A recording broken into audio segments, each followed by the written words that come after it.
I've talked about slopes in the 61 class and the 161 class. So. Okay, slopes.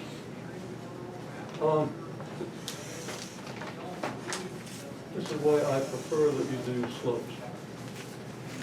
So let's say we have the point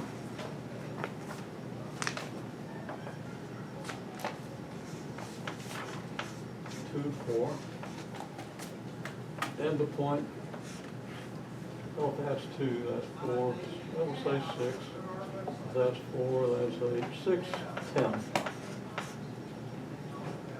Yeah, that'll be it. Okay. Now, I assume everybody knows how to plot those 2 points, okay? But, just to be sure.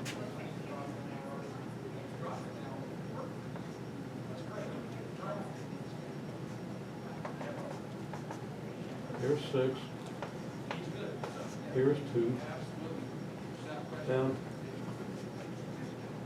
right here is 4, here's 8,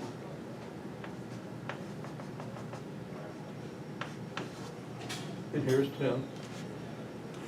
Okay, so point 2, 4 has an x-coordinate of 2 and a y-coordinate of 4. Now, I kind of assume that if you're as good at solving equations as you all appear to be, you know this perfectly well, but just in case, I'm going to make sure. Okay? So, everybody okay with that? Scream if you aren't. Well, softly. Okay, now we're going to do a line segment between the points. That line segment has a slope. Is it going up or going down? Show me. Up or down? Okay, that's good. Okay?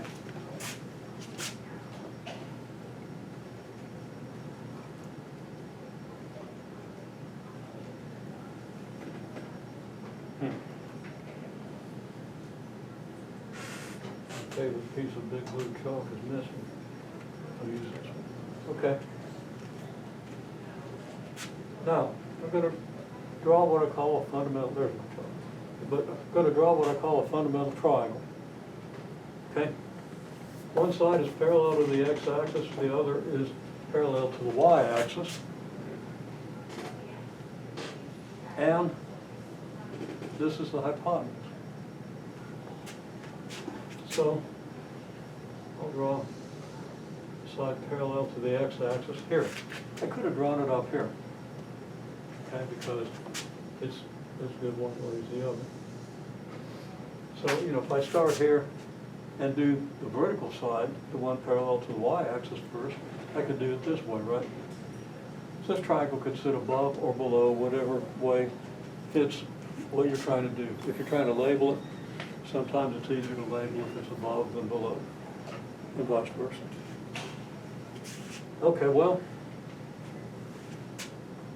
this means we can get from this point to this point, okay, 2 ways. We can follow the hypotenuse, and remember the hypotenuse is the angle that's opposite the right angle. That's the long side. We can follow the hypotenuse to get from here to there, or we could follow these 2 legs to get there. So we go this way and this way. Now, if you want to go from here to here, that's okay too, as long as if you go from here to here along the hypotenuse, you got to go from here to here along the legs, which means all these arrows would be in the opposite direction. But usually we go left to right. If we go left to right, then this leg will always be positive. Now this leg could be positive or negative. If this point was below this point, then you have you'd have to go in the negative direction to follow that path, the negative y direction, the negative vertical direction, okay?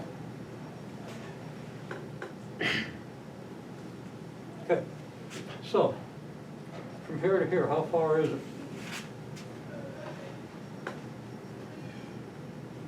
Yeah, 4, right, okay?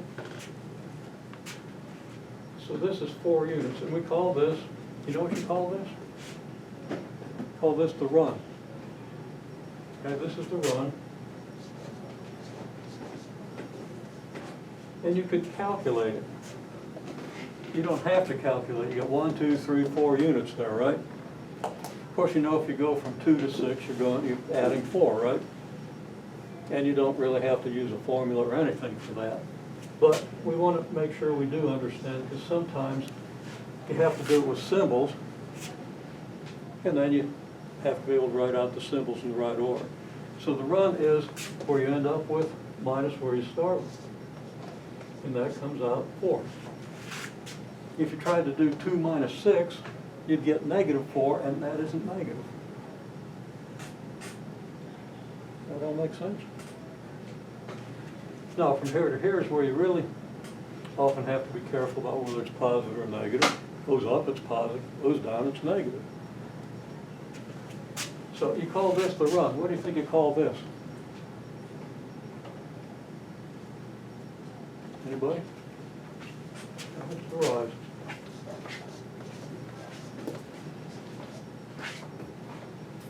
And the rise goes from y coordinate 4 up to y coordinate 10. Okay? Now let's do one thing. Okay, remember the run goes from here to here. Well, that would be the same as this, right? And the rise goes from where to where? Well, the y coordinate goes from 4 to 10. From 4 to 10, we write it here.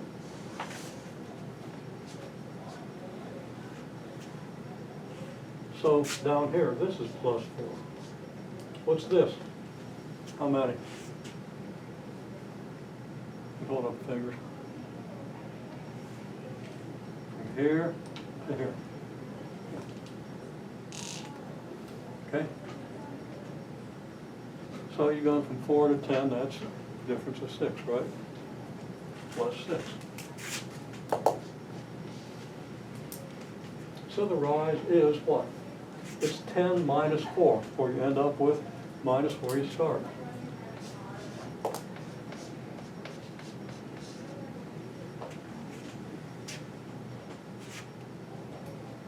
Okay, now the slope should be familiar to you, but maybe not.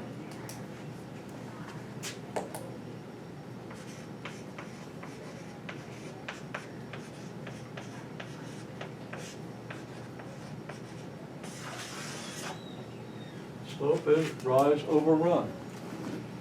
There's also a formula for slope, but we want to understand what slope is, and that's why we say rise divided by run. We're not going to use a formula right now, even though open math might. We're not going to use a formula. I'm not going to talk about a formula when there's a simple concept. Rise divided by run on this triangle.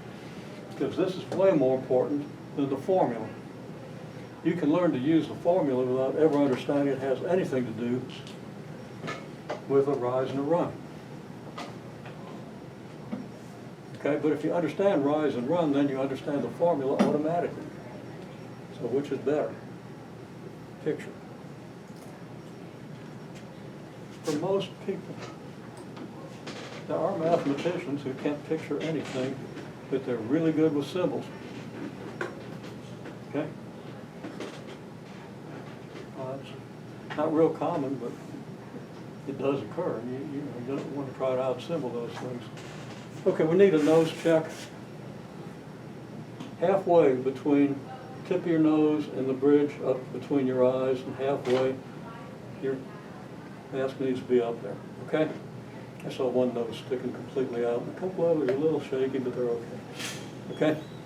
And obviously you can't drink. And that's okay. quick down and up and drink something. As long as you don't use that as an excuse, just keep your mask down, it's good, and nobody's doing that. Okay, so that's very good. Okay, so slope is rise over run. Rise divided by run.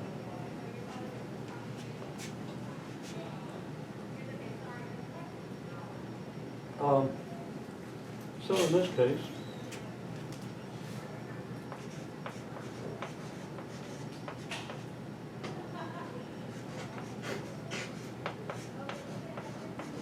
going to write slope equals rise over run, which is 6 over 4, which reduces to 3 halves. And I'm going to put a little box around that 3 halves. Because one notation I'm going to use, if I have a box over a hypotenuse, over a straight line, then that box is going to contain the slope. Okay? So it's a rectangular box with a number in it next to a line segment or a line indicates the slope. That's a convention I use. It's not a convention you're going to see in open math or any textbook that I know of. I invented it, and I'm not letting it out because everybody will want to use it. Okay. There we have it. Any question about that? Okay. Now let's say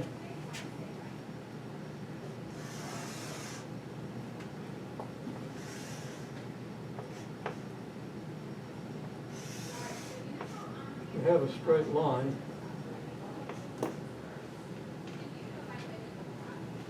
and let's say that this point is the point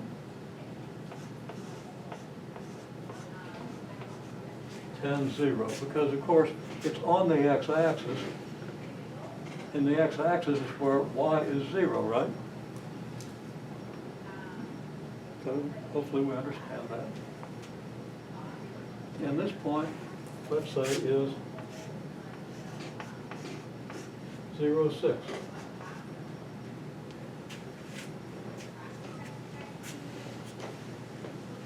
Now there's a straight line that passes through these points.